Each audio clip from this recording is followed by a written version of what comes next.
Bienvenidos al podcast de Espacio Luzarra.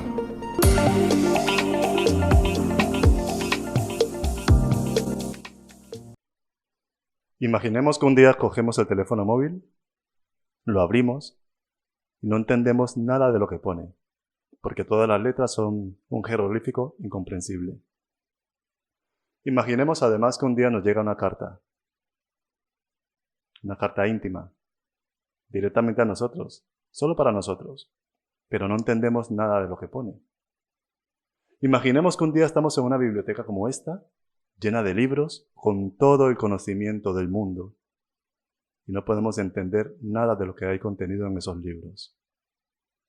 Hoy hablamos de la alfabetización, y para abordar el tema, hoy contamos con un invitado que no solamente ha desempeñado una importante labor como alfabetizador, que bien suena la palabra alfabetizador, sino que además eres filólogo y eres buena gente. Iñaki, buenas tardes, bienvenido a Espacio Luzarra, bienvenido al podcast de Paideia.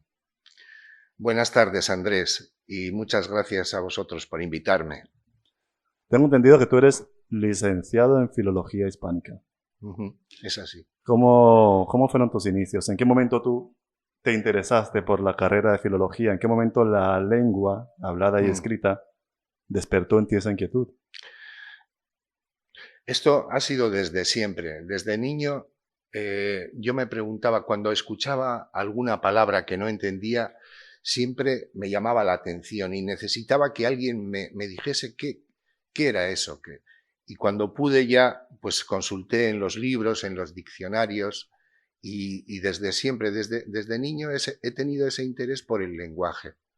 Y bueno, cuando tuve la oportunidad más adelante de poder estudiar a través de la universidad a distancia, la UNED de Vizcaya, pues me decidí a hacer algo que siempre estaba latente dentro de mí y cuando se dieron las oportunidades, pues pude realizarlo. Así que, sí. Podríamos decir que es tu vocación, ¿no?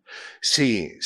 Esa vocación que es como una llamada interior que viene a ser también, es como la voz que te llama, ¿no? Claro. La misma palabra te va diciendo un poco el significado. Esa unida también a la filosofía, porque están muy unidas las dos, tanto la filología como la filosofía, ¿no? Esa necesidad de saber. La filología es el amor a las palabras, pero también es ¿por qué? Porque necesitas saber. Y pensamiento y lenguaje, tanto el lenguaje que aprendes a través de la filología y el pensamiento que practicas a través de la filosofía están íntimamente unidos, pensamiento y lenguaje, sí. y se van enriqueciendo mutuamente. Sí. Entonces, siempre hay una conexión y esto no solamente es, en general es en todas las materias relacionadas con las humanidades, ¿no? Eso es, sí. Vale, nos hablas de la relación que hay entre filosofía y filología. Sí. Pero también hay que tener en cuenta que cuando un filósofo, que es un amante de la sabiduría, ejerce como tal, también es que teniéndote enfrente y teniendo en cuenta tu desarrollo y tu trayectoria, tú has ido un paso por delante. O sea, un paso por delante no quiero decir. Has ido un poco más allá. No solamente es que amas algo, te interesas por saber, sino que además lo compartes. Y ahí es donde está la parte interesante del trabajo. No te has quedado en, ya tengo un conocimiento adquirido, sino que además quieres que otra persona también lo tenga. Pues sí, eso también. Te vas dando cuenta. Yo he de decir que la vida me ha dado también muchas oportunidades, ¿no? Y entonces, cuando también tienes reflexiones y piensas en tu trayectoria de vida, lo que te va sucediendo y cómo en cierto modo eres privilegiado porque has podido recibir una educación y tú has tenido también ese interés, si lo puedes compartir con personas que no han tenido esa oportunidad, como puede ser el voluntariado, en este caso de la alfabetización, ¿no? Para personas que no han tenido esa posibilidad, pues encantado. Es como una necesidad también de devolver algo de todo lo que recibes. Eso es, sí. Como tiene que ser, es lo más natural. Devolver algo de lo que aprendes. Eso es. Eso es lo que debido al egoísmo que tiene tanta preponderancia, ¿no? Pues se pierde eso que acabas de señalar tú, que es un proceso natural, ¿no? Dar y recibir. Pero como a veces somos codiciosos, solamente queremos poseer para nosotros y claro, ahí tenemos también el castigo, porque luego sufrimos mucho con eso. Claro, claro. Iñaki, no me puedo resistir a hacerte Sí. una pregunta que tiene mucha alusión con una de las secciones que tenemos en el podcast de Espacio de Luzarra, que se llama El valor de las palabras. Y no me puedo resistir a hacerte esta pregunta, que no sé si tiene una respuesta lógica. ¿Qué valor tienen las palabras? Sí, sí que tienen. Mira, a través desde el punto de vista etimológico, es recuperar el origen del significado de las palabras, porque está muy bien. Nosotros utilizamos el lenguaje para comunicarnos y es necesario, y eso es pues, algo, desde luego que es así, ¿no? Pero lo hacemos muchas veces mecánicamente, nos relacionamos a través del lenguaje y no reflexionamos sobre ello. Necesitamos recuperar el valor original de las palabras. Sí. Eso es la etimología. La etimología, y claro. Eso es seguir un poco sus huellas. Y con eso necesita también una reflexión, una investigación. Que es lo que hace también un poco el filósofo, investigar también. Claro, ¿no? claro. Eso es. Y luego, el hecho de que vayas recuperando el verdadero sentido de las palabras hace que cuando te comuniques suene mucho más auténtico. Claro. Eso es mucho más real. Aunque titubees a veces porque estás buscando cuál es la palabra adecuada, ¿no? Entonces, en ese proceso se gana reflexión y se pierde mecanicidad, ¿no? Por eso es muy importante. Si no caemos en la robotización y en los automatismos, ¿no? Claro, claro. Mira, una de las cosas que he tenido la fortuna de coincidir contigo muchas veces, una de las cosas que he aprendido con las conversaciones contigo es darle el verdadero valor a las palabras que salen por nuestras bocas. Es decir, no solamente ir a lo que nos pone el diccionario de la RAE, que es el concepto actual, pero es que aparte de ese concepto está la parte etimológica. Y la verdad es que la etimología de una palabra es como una foto fija. Te habla del inconsciente colectivo, te habla de la cultura del momento, posiblemente del conflicto que había en ese momento, cómo surgió esa palabra, de las costumbres. Tiene muchísima información, la verdad. Exactamente, Andrés. Así es. Por eso es tan enriquecedor, porque ahí por eso tiene esa conexión tan fuerte también con la filosofía. Constantemente te estás preguntando, estás reflexionando, estás siendo más consciente de lo que haces, ¿no? Y es cuando eres consciente te acercas más al ser humano, porque la parte humana nuestra pues está bastante desvirtuada, ¿no? Por el tipo de vida que llevamos, sobre todo en nuestra sociedad occidental, ¿no? Y entonces pues estoy totalmente de acuerdo con eso que me comentas, ¿no? Fíjate, Iñaki, que me viene a la cabeza ahora mismo. Un día me preguntó un niño, sabes que los niños como son con estas cosas, son unos filósofos en potencia. Y un día me preguntó un niño, ¿de qué están hechas las palabras? Mira, te voy a decir, los niños a veces son tan espabilados y dan en el clavo con lo que preguntan. Y además son directos y precisos. Mira, es muy buena esa pregunta. Yo le diría a los niños, porque es muy importante también cómo nos relacionamos con ellos, porque de ahí es tan delicado la relación con los niños.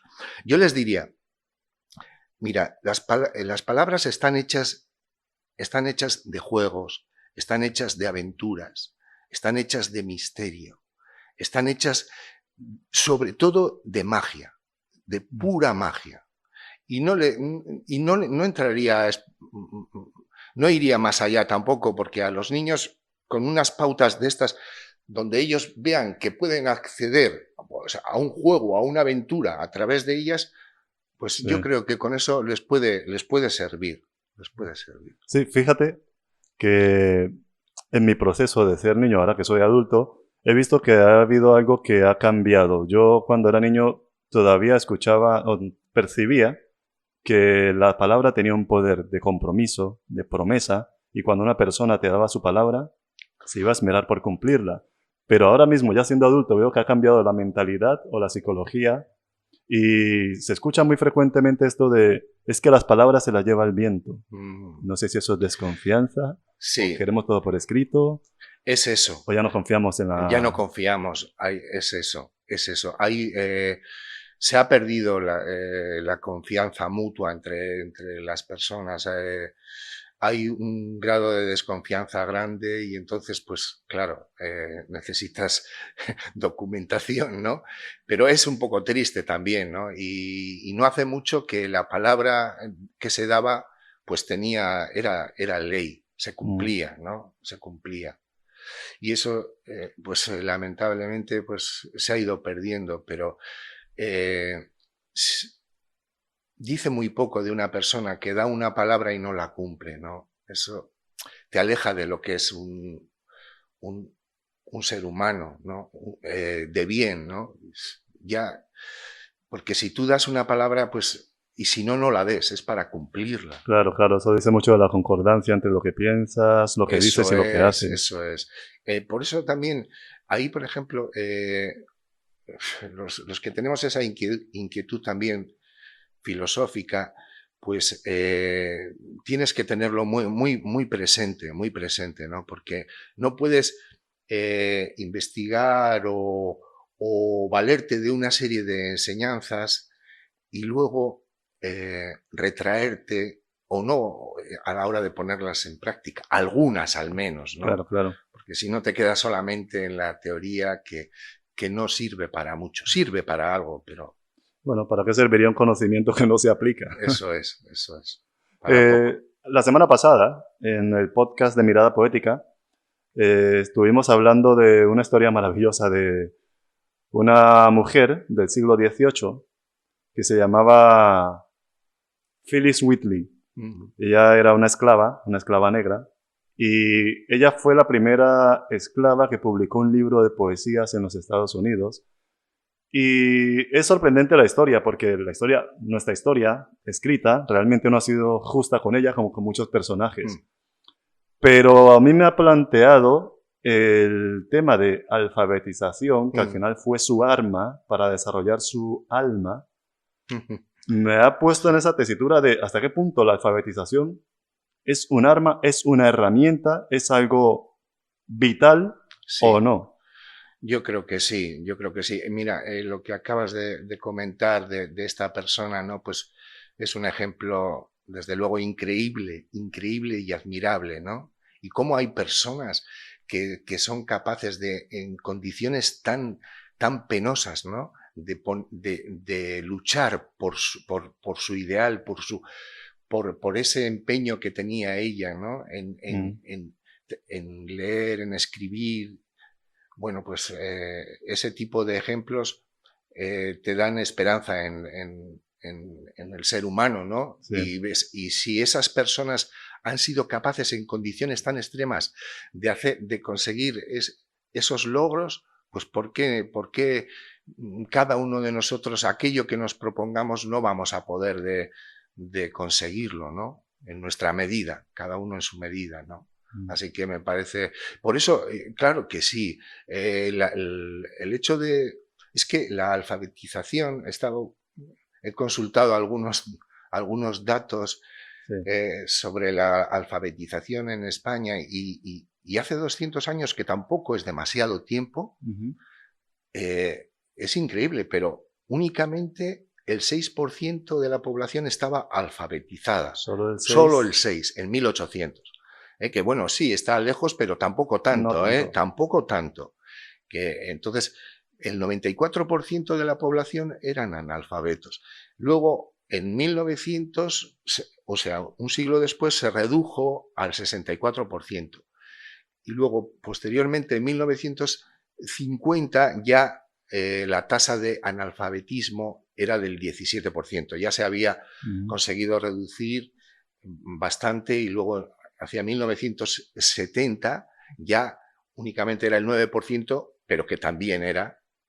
Y por fin, pues bueno, ya actualmente se ha erradicado aquí en España, en España. Es curioso porque ha hecho falta casi 200 años para... Exactamente, Es exactamente. curioso. Y bueno, es que la alfabetización, yo considero que es un requisito indispensable de la educación para estar en igualdad de oportunidades. Tienes que poder ser capaz de leer y escribir, y esa oportunidad hay que proporcionársela a todo el mundo. En el mundo todavía hay según la UNESCO, todavía hay más de 750 millones de personas analfabetas. Sí, sí, ¿Eh? sí. Hombre, somos 7.900 millones en el mundo, ¿no? Pero 750 millones todavía Es mucha gente, es sí, mucha es mucha gente, gente. es mucha gente. Así que, claro que sí, porque es la magia cuando aprendes a leer y escribir. Bueno, yo lo he descubierto también y me lleva una alegría cada vez que consigo ver el progreso de las personas con las que he trabajado yo, todo lo que han ido progresando y ellos mismos cuando se ponen y pueden leer y pueden entender. Es maravilloso. Sí. Esa sensación de felicidad que sienten ellos la sientes tú. Sí, sí, sí. Es mutua. Así que bueno, claro que es muy necesaria y es Qué bueno. básica. Qué bueno, sí, realmente nos hace humanos. Antes de la industrialización, que con la industrialización se alfabetizó mucha gente, debido a que se vendieron muchos libros, antes de la imprenta de Gutenberg, que ayudó bastante para Sí, alfabetizar, sí, sí, hubo mucho. un momento de la historia y hacia atrás, casi toda la historia era igual, que solamente quienes accedían a esto eran los ilustrados, las familias con poder económico, Sí, los nobles o el clero. Entonces, cuando un cura te leía un pasaje de la Biblia, te estaba descubriendo a Dios. Claro, él tenía un poder, que era que podía leer y tú no. eso es, eso es. Ahí está. Es que es un poder enorme, enorme. La cultura y la educación es un poder enorme. Eso, por eso es tan básico la alfabetización. Si tú no dispones de ese poder, estás en inferioridad de condiciones, totalmente. Si necesitas, o sea, la educación es lo que te permite es poder ser tú más libre. Cuando ya conoces, sabes de algo, puedes elegir. Claro. Eres libre cuando tienes la posibilidad de elegir. Elegir, si eres un poco inteligente, elegir lo mejor o lo menos malo, ¿no? Eso es. Pero si no accedes a eso, estás totalmente en inferioridad de condiciones. No puedes. Siempre estás limitado y siempre el poderoso, desgraciadamente muchas veces, abusa, ¿no? Abusa y por eso es tan necesario que haya esa igualdad de oportunidades.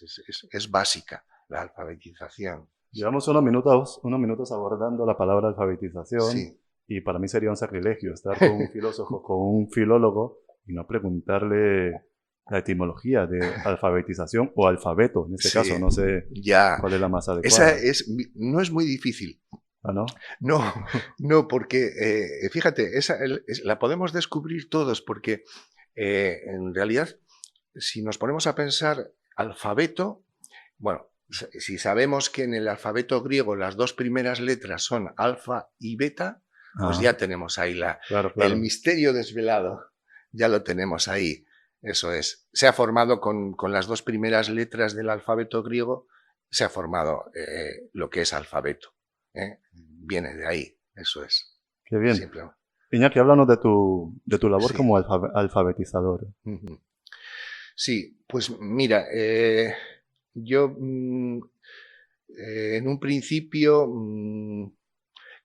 pues me dirigí también a un organismo que se llama Volunta y allí me orientaron un poco para realizar esta labor de alfabetización, ¿no? Y entonces pues contacté con una ONG de Baracaldo y bien, pues nos pusimos de acuerdo en realidad la alfabetización vienen a ser como cursos escolares. Sí. Son cursos escolares de 2 o 3 días a la semana, de casi 2 horas. Y bueno, por suerte, que era yo mi compromiso también para realizar esta tarea fue el de que tuviese pocos alumnos. Porque yo quiero, o sea, porque yo les dedico una atención individual con cada uno de ellos. Claro. Eso es. Y yo he tenido, los grupos que tengo yo son, fíjate, solamente son 4 o 5, no tengo más. Pero es que si no, en ese tiempo yo no podría atenderlos, porque yo tengo que estar con cada uno de ellos y tengo que leer con ellos. Y es una labor personalizada, individual. Y realmente es lo gratificante, porque no se trata de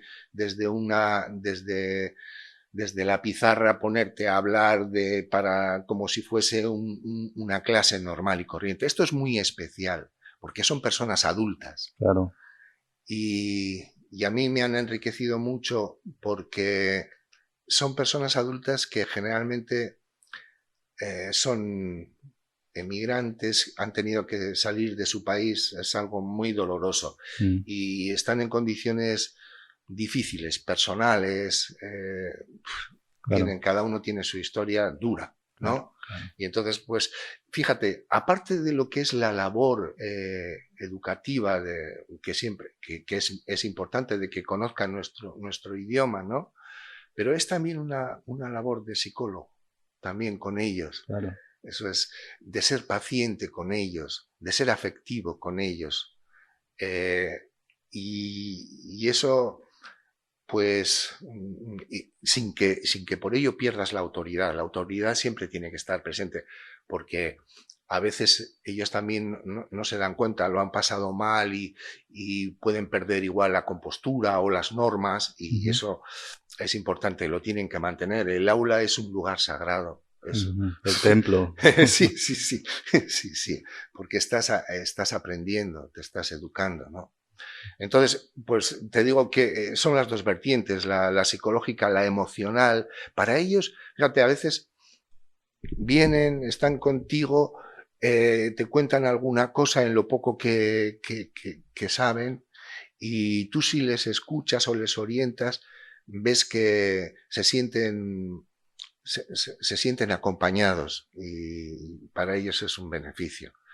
La parte emocional es tan importante también que sí. A veces me ha sucedido que han tenido problemas y me decían, es que he hablado con mi familia, está muy mal y no me puedo concentrar. Entonces es un poco el apoyo de todo tipo. Sí. Iñaki, yo tengo una duda. Consideramos analfabeto a alguien que no sabe leer, pero claro, desde nuestra perspectiva a veces es un poco corta y no vemos mucho más allá. A lo mejor esa persona que no sabe leer castellano sabe leer otro idioma. ¿Eso lo convierte en analfabeto o es otra categoría? No, si tú si tú sabes leer y escribir en otra lengua, no eres analfabeto. Eso no. Eso es, o sea, analfabeto es aquel que no sabe leer ni escribir en ninguna lengua. Sí, se llama alfabetización en este caso porque es aprender a leer y escribir en una lengua que no es la suya porque están fuera de su país, ¿no? Sí. Sí. O sea, el analfabeto es aquel que esté donde esté, pues no ha tenido acceso, las condiciones para poder aprender a leer ni a escribir. Eso es. En ninguna lengua. Una pregunta un poco de perogrullo. Sí. ¿Nos puede la alfabetización ayudar a desarrollar nuestro pensamiento crítico? ¿O ya lo tenemos y luego aprendemos a leer y escribir? Sí, bueno, sí que claro que nos puede ayudar. Nosotros, con nuestra hay personas tremendamente inteligentes que han sido analfabetos, ¿no? Eso es aparte, eso es aparte. Pero, por ejemplo, si nosotros queremos introducirnos en el mundo este de la lectura y de la escritura, eso siempre nos va a enriquecer, nos va a enriquecer. Y es que son, o sea, no son excluyentes, o sea, pero cuanto más sepamos es mucho mejor. A ver, y esto de la alfabetización es necesario. Es necesario. Tú puedes tener una inteligencia y yo he conocido también, bueno, y nosotros yo creo que en las generaciones anteriores, abuelos o personas que daba gusto hablar con ellas, ¿verdad? Sí, no sí. habían tenido estudios, igual eran analfabetos. Claro que sí, y era una delicia estar con ellos, qué bien. Hasta te producían un bienestar, no sabías muy bien, Sí, pero, sí. ¿verdad? Estabas allí, qué a gusto. Sosiego.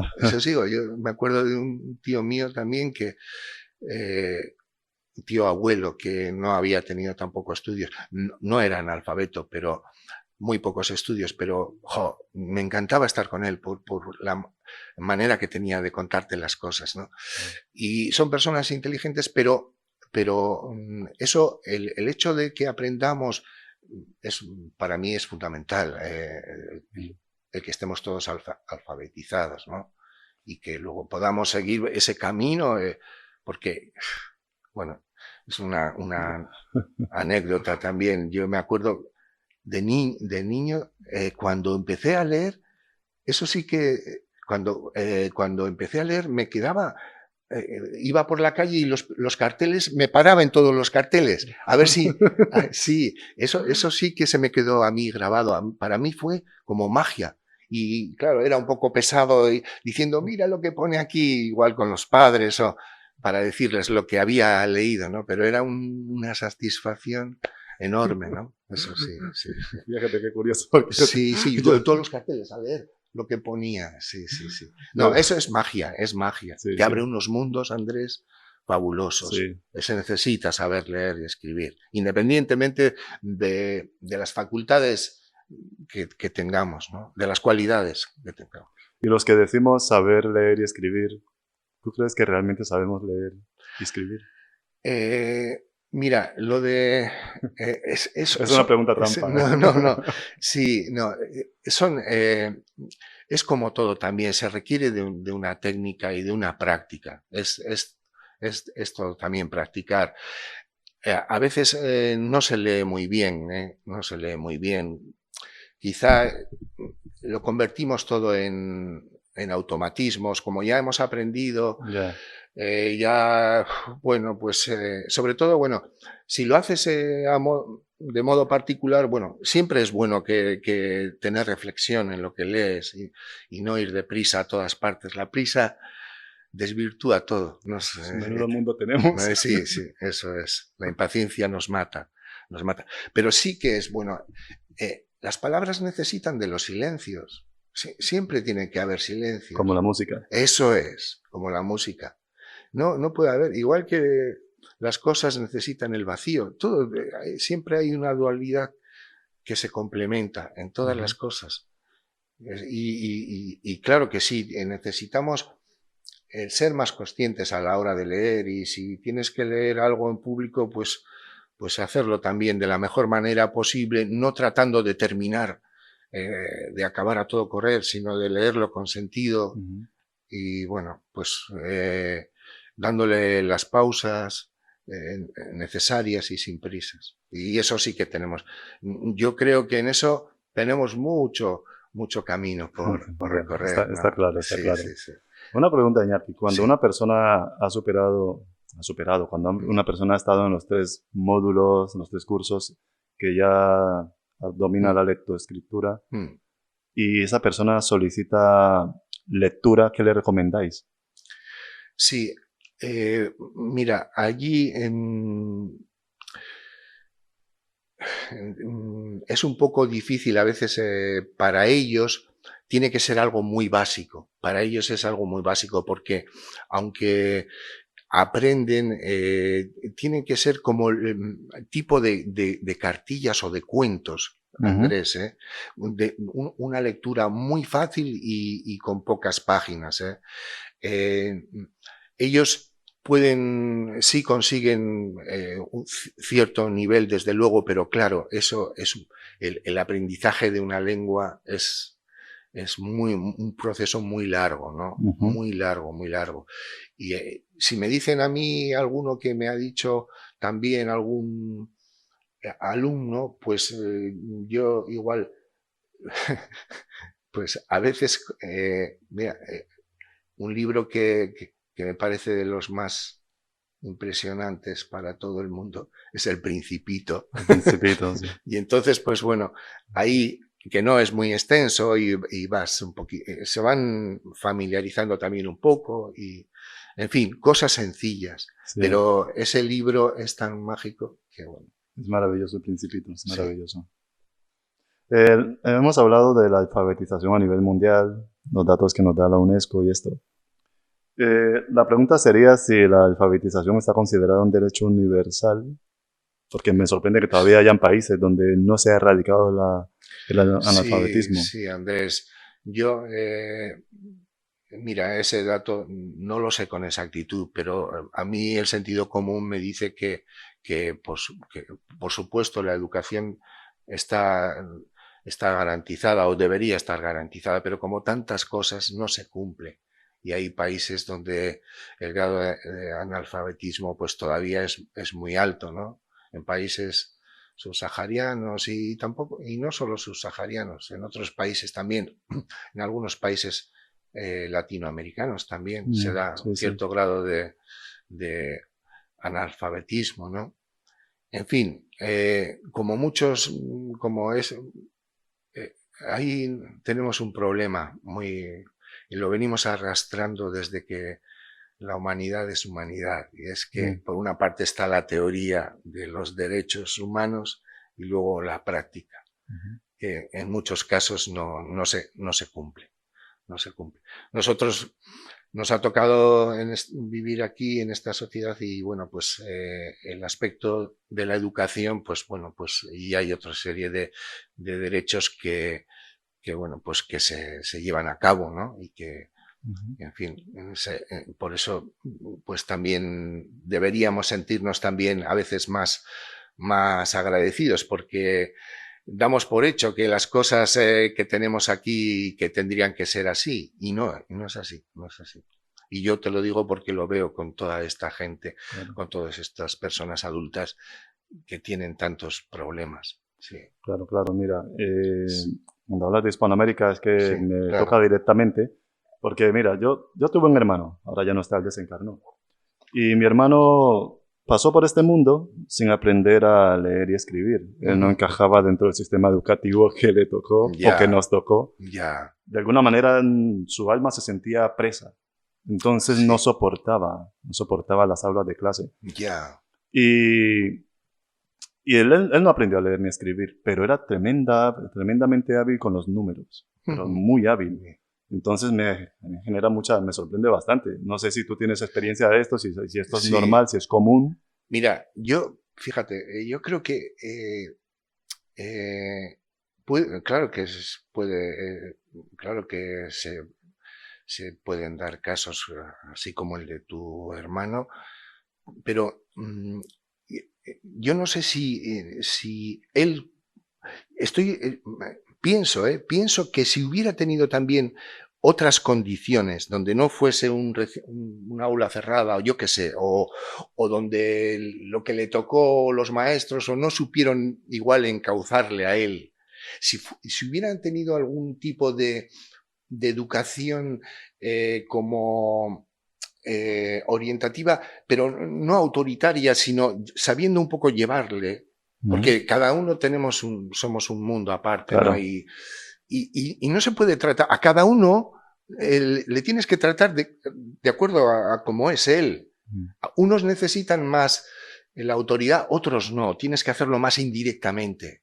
Igual a tu hermano estoy seguro, porque siendo con esa inteligencia natural para los números, eso estoy seguro de que indirectamente, si se hubiesen dado las circunstancias, él habría aprendido a su manera, ¿eh? A su manera, o cuando él, dadas unas condiciones especiales, habría con la misma facilidad que aprendía los números, lo otro, y le habría encantado, porque ahí también lenguaje y matemáticas tienen muchas cosas en común. Claro. Muchas, a veces siempre andamos separando las cosas, ¿eh? Esto aquí, esto acá, y no tenemos esa visión de conjunto, ¿eh? Que eso es una visión también del pensamiento simbólico, de ver las cosas en conjunto y unidas y no solamente separadas. Sí, las puedes separar para analizarlas, pero teniendo en cuenta el conjunto, que eso a veces se nos olvida. Así que estoy seguro de que tu hermano pues no tuvo aquella oportunidad de dar con las circunstancias adecuadas para aprender a leer y escribir, que seguro que lo hubiese realizado igualmente bien que los números. Sí, bueno, él tenía un alma indómita, digamos, de alguna manera decirlo. Claro. Yo recuerdo que mi aprendizaje personal sobre la lectura son letras muy grandes, como con una lupa, debido a mis ojos encharcados en lágrimas, porque no me acuerdo si era mi hermana que me estaba enseñando en ese momento a hacer los deberes y yo tenía que aprender a leer y escribir. Y claro, no me entraba y a mí me hacía llorar el hecho de que se enfadara y se irritara. Entonces, ay, Andrés, claro, mi alma de alguna manera es un poco más dócil que la suya no soportaba. Una persona que sí, mira, Andrés, es que ese es otro tema también, lo de los educadores y el autoritarismo también, ¿sabes? Eso es muy... Por eso también el educador tiene que tener una serie de cualidades muy grandes. Educar es de las cosas, de las responsabilidades más grandes. Y tienes que ser un psicólogo tremendo. No puedes imponer las cosas así por la fuerza. La letra con sangre entra, ¿no? Eso era un lema hasta no hace mucho. Eso, ¿qué es lo que sucede? Pues provoca la reacción contraria. Fíjate, un niño con lágrimas, llorando, es una tortura. Y eso pues, de ningún modo, te rebelas contra eso, te rebelas. Por eso, la selección de los educadores es importantísima. Y de hecho, todos tenemos algunos recuerdos de maestros buenos y malos. Y, claro. Y fíjate, y de los buenos, de aquellos que eran comprensivos cuando eras niño y que te enseñaban las cosas con cierta paciencia y amor, ¿no? Eso se te queda grabado para toda la vida. Y en cambio los otros que te golpeaban, porque en mi época también te pegaban, entonces pues estabas atemorizado, ¿no? Normal. Así que no me extraña que a veces salga la rebeldía, tiene que salir. Por supuesto. Sí. Bien, está bien justificada. Bueno, Iñaki, vamos cerrando el espacio. Sí. Tú tienes diccionario en casa, supongo. Sí. No puede faltar el diccionario en casa de un filólogo. Tengo bastantes. Sí. Incluyendo el diccionario etimológico, supongo que también. El diccionario etimológico, ese es básico, sí. Bueno, yo es que es un consejo que doy a la gente que escucha el podcast. Ir a los diccionarios etimológicos. Os vais a sorprender de cuánto puede cambiar una palabra de su origen al uso que le damos actualmente. Es increíble. Así es. Es lo que hemos estado comentando también al principio de esta charla tan amena y tan agradable, ¿no? Que es recuperar el valor original de las palabras que te conducen también a la historia que decías antes, a la literatura, a todo el conocimiento relacionado en este caso, con el campo de las humanidades, ¿no? Que precisamente estamos tratando de ser un poco más humanos. Sí. De eso se trata, de ser un poco más humanos. Eso es. Iñaki, muchas gracias por acompañarnos. Amigos, muchas gracias. Hasta aquí el programa de Paideia de hoy. Alfabetización, no lo olvidéis, buscaros un diccionario.